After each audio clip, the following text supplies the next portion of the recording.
What up, what up? This is Finance, Fitness, and Folk. Channel we discuss finance, a little bit of fitness, talk about some folk.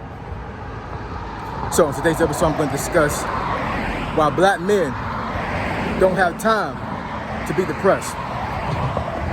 So admin notes, thanks again to all the subscribe to the channel. I endeavor to keep pushing this video out, give you leverage, you better yourselves.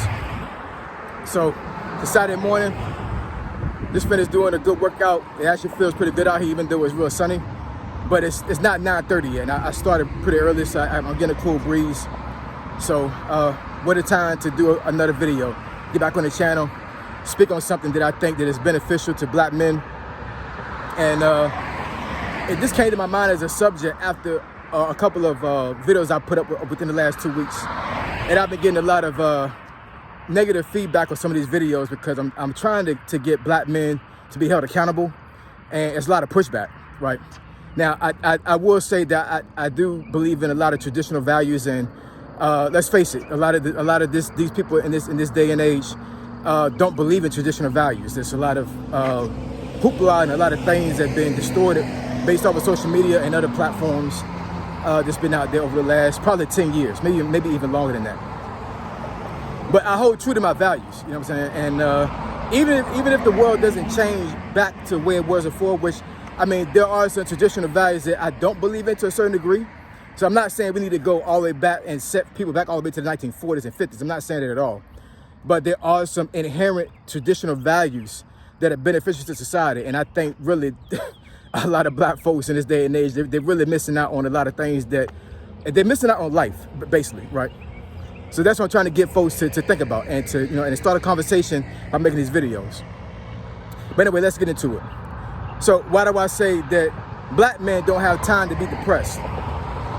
Well, I really feel like black men this day and age are being attacked, right, by social media, not necessarily by women, but it's just a narrative that's being put out there that black men are lazy, black men are weak, right?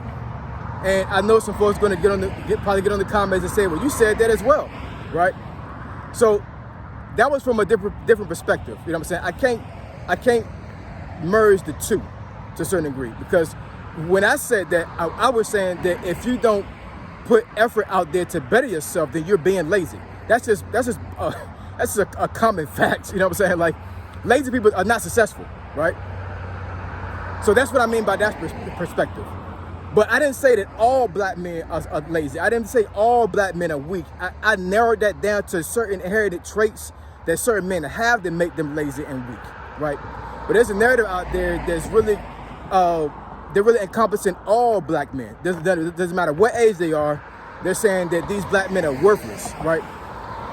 And what I would tell you is that, the way the narrative has been pushed out there is really making a lot of black men depressed. And they're bottling up their emotions, and they're just not pushing themselves forward, right? They're believing this lie, right?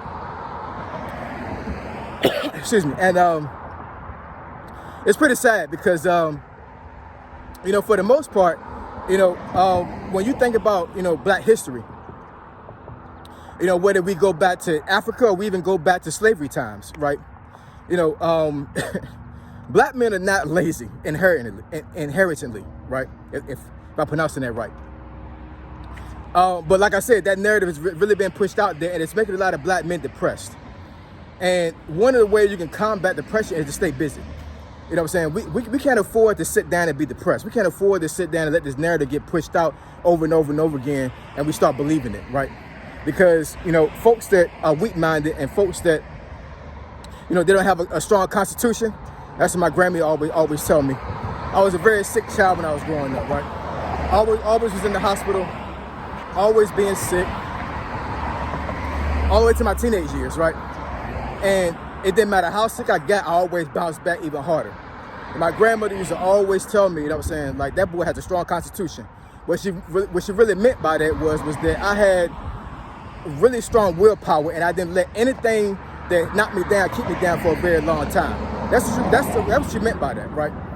And we can't let this narrative knock men down and let black men stay down. I'm not gonna let that happen, right?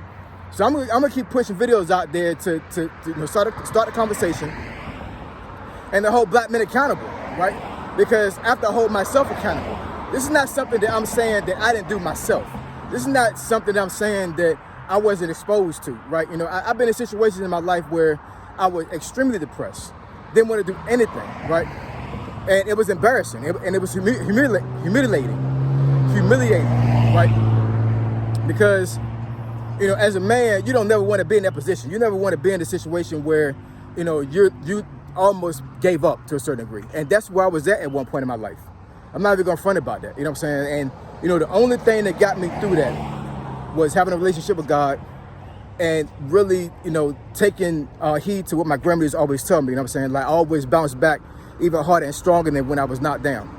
And look at me right now, right? You know what I'm saying? Like, I know folks don't know my life to a certain degree, but I live a pretty good life. I'm not even going to front, you know what I'm saying? I live a life better than I think most people do. And it's all from hard work and dedication, and it's all from not letting depression keep me down for a very long time. We can't be sitting at home being depressed, playing video games, letting our wives and our girlfriends go out there and make all the bread while we sit back and do nothing, right? Even if you're disabled, even if you have mental issues, you know what I'm saying? We need to put ourselves in a position where we get the help we need, right? That's another thing that I think that black men are really lacking in, you know what I'm saying? Like, they need help, but they don't want to ask for the help.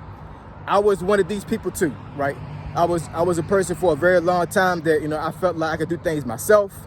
I didn't need anybody's help. I didn't need my wife's help, right? Even though I knew my wife would help me, I never really asked my wife for any help for anything. You know what I'm saying? If I had anything going on, I'm like, I'm the man. I need to handle this stuff myself. Now, that's a tight rope that folks will teeter-totter back and forth when you're really masculine. Because to a certain degree, I do believe that, but I've gotten to a point in my growth and in my age right now where, like, if I really feel like I hit a wall, I'm gonna talk to my wife. You know what I'm saying? Like, I'm not gonna do that anymore. In my 20s, and there's no way in hell I would have talked to my wife about problems. Because I looked at it like, her problems, my problems were not her problems. I had to deal with my problems myself, and then she reached the benefits on the back end where I solved them problems.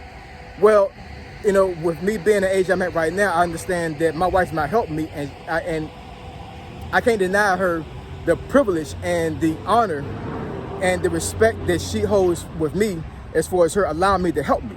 You know what I'm saying? She wants to help me because she's my wife, right? And I help her too. We help each other. And, if you're married, that's one of the things I would say that you really should lean on when you're depressed, right? I know there's some folks watching the video right now that, they may have just lost their job. They may have lost loved ones. They may not like their job. They may hate their job. They may not be making the money that they want to make on their job, right? Their kids don't respect them. Their wife don't respect them. They've been exposed doing something that they ain't supposed to be doing, and now, their reputation is tarnished and ruined, right? I mean, there's so many things that happen to men that a lot of times society tell you to just suck it up and deal with it. You know what I'm saying? You're the man. You need to deal with it, right? And not every man is different, right? So, what may depress you may not depress me. So I'm not going to try to dilute anybody on this video that's depressed right now. But what I will say is that you cannot stay in that state for a very long time, not being a man. You can't afford to do that. We can't afford to be depressed black men. We can't. There's too many things out there that are already there's already in place to stop us from doing certain things. And depression is something we can control. Depression is something that we can get a hold of. You know what I'm saying? We are in control of our own lives. So if we're depressed, that we didn't have a conscious effort to make that depression go away, and to not let society break us down and have us in a position to where we're not going to do anything. We're just going to sit around and just be depressed. We can't afford to be depressed. We don't got time to be depressed. What we do got time for is to take care of our families and make money. All right. So if you want me to discuss a video that you feel like is beneficial to yourself or to the channel, email me at findingfitnessfolk@gmail.com. My email address in the description below. Finding Fitness and Folk, Triple F, I'm gone.